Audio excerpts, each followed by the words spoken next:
j'aimerais remercier aussi mon honorable collègue d'Ottawa, Orléans, qui vient de parler.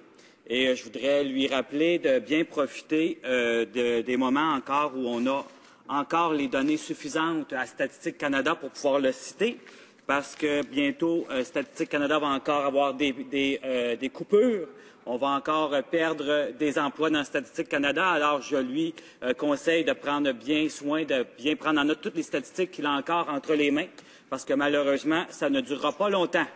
Et c'est vraiment très dommage. D'ailleurs, juste comme ça, juste pour lui rappeler, il va y avoir 728 pertes d'emplois qui s'annoncent à Statistique Canada. Je sais bien que ce n'est pas le sujet du jour, mais quand même, je voulais lui rappeler parce qu'il n'y a pas juste des pertes à Statistique Canada qui s'en viennent.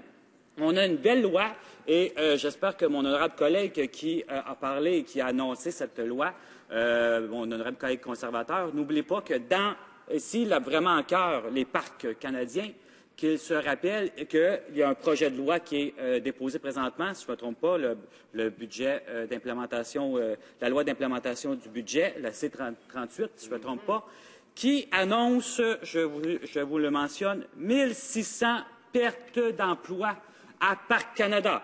Alors, si on veut faire des vrais gestes pour Parc Canada, je lui conseille de commencer par voter contre son budget qui est malheureusement très déficitaire en ce qui concerne l'amélioration des parcs canadiens. Je pense que sa loi, malheureusement, n'aidera pas d'aucune façon le Parc Canada. J'ai entendu aussi mes honorables collègues parler des autres parcs canadiens, par exemple du canal Rideau.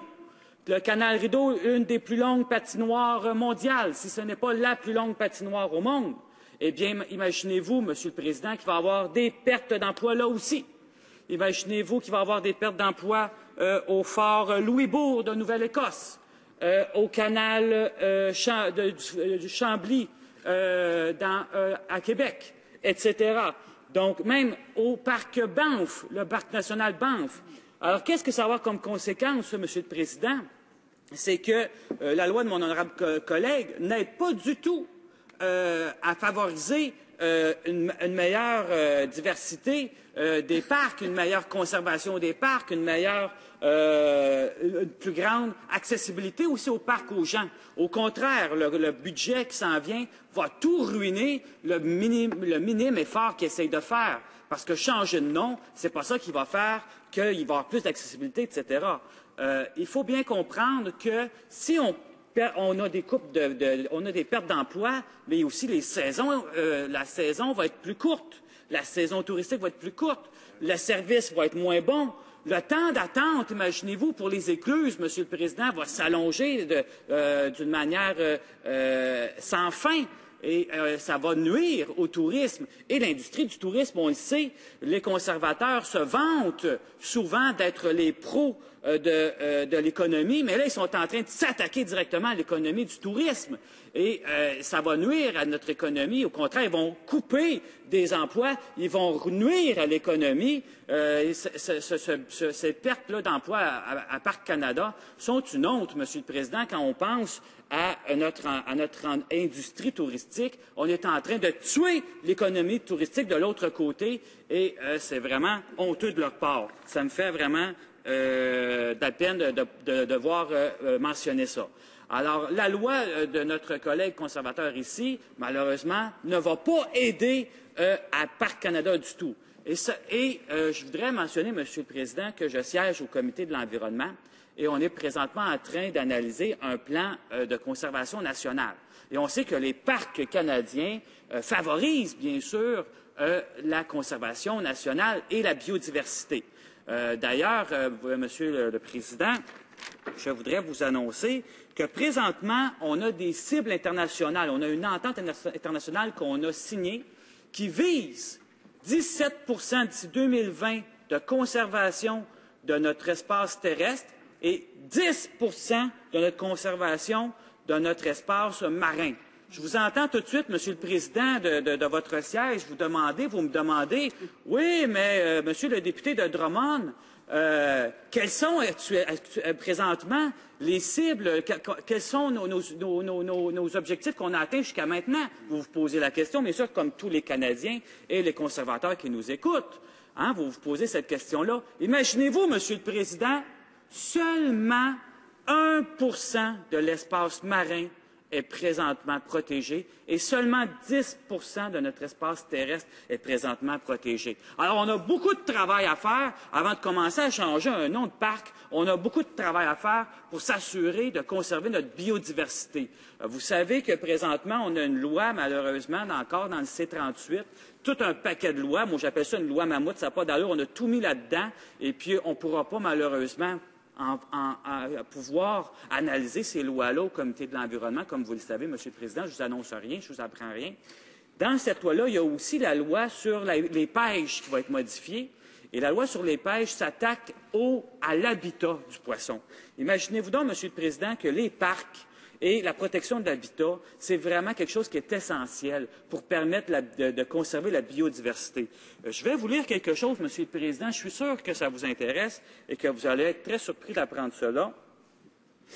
Vous savez d'ailleurs que 2010 a été annoncé comme l'année mondiale de la biodiversité et que c'est important de prendre soin de notre biodiversité d'ailleurs. Et je suis totalement préoccupé par cela, la biodiversité, parce que ça ne nous touche pas juste en ce qui concerne le fait qu'on a plein d'espèces à conserver. Non, ça nous concerne aussi sur le fait de c'est notre nourriture. Les espèces, on les utilise aussi en santé. Hein? Donc, c'est vraiment important d'avoir une bonne biodiversité. Et vous savez peut-être pas, Monsieur le Président, mais une des espèces qui est menacée, entre autres, c'est l'espèce humaine.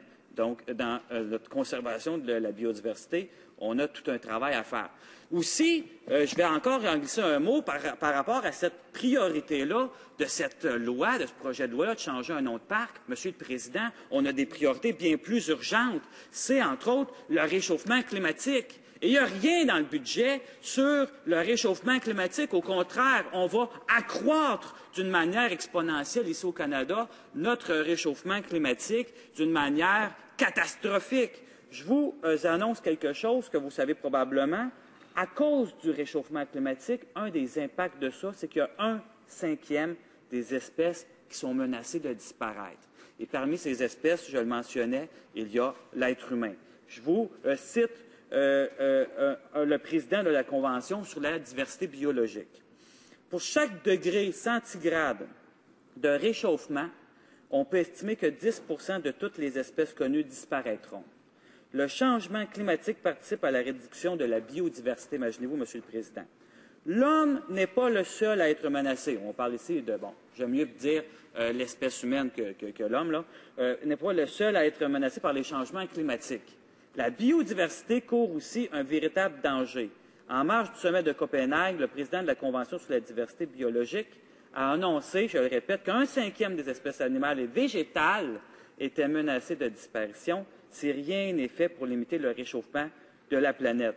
Et présentement, comme je le mentionnais, le projet de loi de mon honorable collègue est un projet qui n'amènera rien de plus pour les parcs du Canada. Au contraire, on a vu toutes les coupes qu'il y a présentement, n'amènera rien de plus pour la préservation de la biodiversité, n'amènera rien de plus pour la lutte au changement climatique. Monsieur le Président, je pense que mon honorable collègue, je suis persuadé qu'il tient à cœur les parcs canadiens. Je suis persuadé qu'il tient à cœur la biodiversité et notre richesse de nos espaces terrestres et marins. Et c'est pour ça que je lui invite, plutôt que d'amener un projet de loi comme ça, de voter contre le projet de loi C-38, de voter contre son budget d'implémentation du budget, parce que c'est ça qui est le vrai danger, c'est ça qui est vraiment nuisible, c'est ça qui est vraiment dangereux. 1600 pertes d'emplois dans Parc Canada, c'est ça qui est vraiment